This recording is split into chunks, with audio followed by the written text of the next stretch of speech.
اللہ تعالیٰ فرماتا ہے وَأَنَّ السَّاعَةَ آتِيَةٌ لَا رَيْبَ فِيهَا، قیامت آ کر رہے گی، اس میں کوئی شک نہیں۔ اللہ فرماتا ہے قیامت آئے گی، اس میں کوئی شک نہیں۔ وَأَنَّ اللَّهَ يَبْعَثُ مَن فِي الْقُبُورِ، قرآن کہتا ہے اور اللہ بے شک جتنے لوگ بھی قبروں میں ہیں سب کو دوبارہ اٹھائے گا، جو بھی قبروں میں ہیں ان سب کو اٹھایا جائے گا۔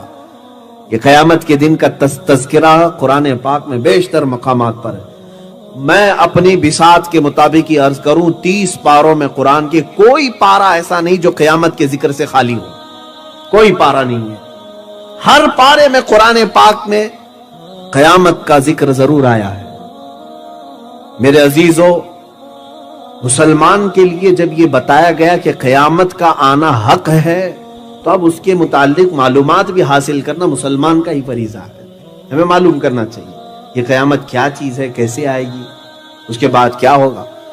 مختصر سی باتیں بیانات میں ہم سنتے ہی رہتے ہیں، لیکن ایک بات یاد رکھیں، اللہ کے نبی صلی اللہ تعالی علیہ وسلم نے جو معاشرے میں اپنے مدینہ طیبہ میں مکہ مکرمہ میں جو جان ڈال دی ان کے درمیان، کون سی ایسی چیز جو سب سے زیادہ ان کے دلوں کو موہ لیتی تھی؟ وہ رسول کریم صلی اللہ تعالی علیہ وسلم کی موعظت حسنہ جو آخرت پر میرے آقا بیان کرتے تھے۔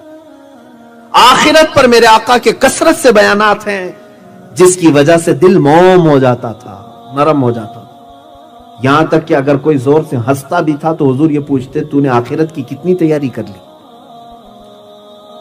آخرت کی تو نے کتنی تیاری کری؟ ہر بات کو رسول کریم صلی اللہ تعالی علیہ وسلم نے آخرت سے جوڑ کر کے رکھا ہے، یہاں تک کہ اللہ کے حبیب صلی اللہ تعالی علیہ وسلم نے آخرت کا تذکرہ اتنا فرمایا۔ میں آپ کو ایک بات چیلنج کے ساتھ کہہ دوں، اگر ہمارے اسلامی عقیدے میں قیامت کا ذکر نکال دو تو اسلام پورا کھوکھلا ہو جائے گا، ختم ہو جائے گا۔ کیوں جانتے ہیں؟ ہمارا سارا دار و مدار قیامت سے جڑا ہوا ہے۔ آج آپ فجر کی نماز کے لیے اٹھ کر کے دوڑے دوڑے جا رہے ہیں تو آپ کو ڈر ہے کہ میرا حساب ہونے والا ہے۔ آپ چوری سے بچتے ہیں تو اسی بات سے کہ آپ کو ڈر ہے کہ اللہ کے ہاں حساب ہونا ہے، قیامت کا دن آنے والا ہے۔ ہمیں سب کو 14 صدیوں سے اسی بات کا ڈر سنایا گیا ہے کہ ایک دن آئے گا جب اللہ تعالیٰ ہر چیز کو سامنے لائے گا۔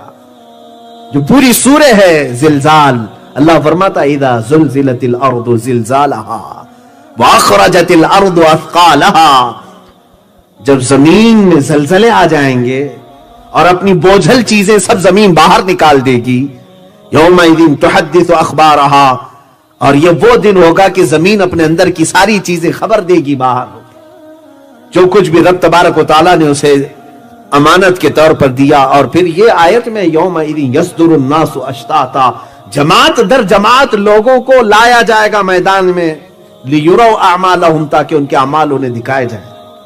فمن يعمل مثقال ذرة خيرا يره ومن يعمل مثقال ذرة شرا يره، جو رائی کے دانے کے برابر بھی نیکی کیا ہوگا اللہ اسے وہ بھی دکھائے گا، اور جو رائی کے دانے کے برابر برائی کیا ہوگا اللہ اسے وہ بھی دکھائے گا۔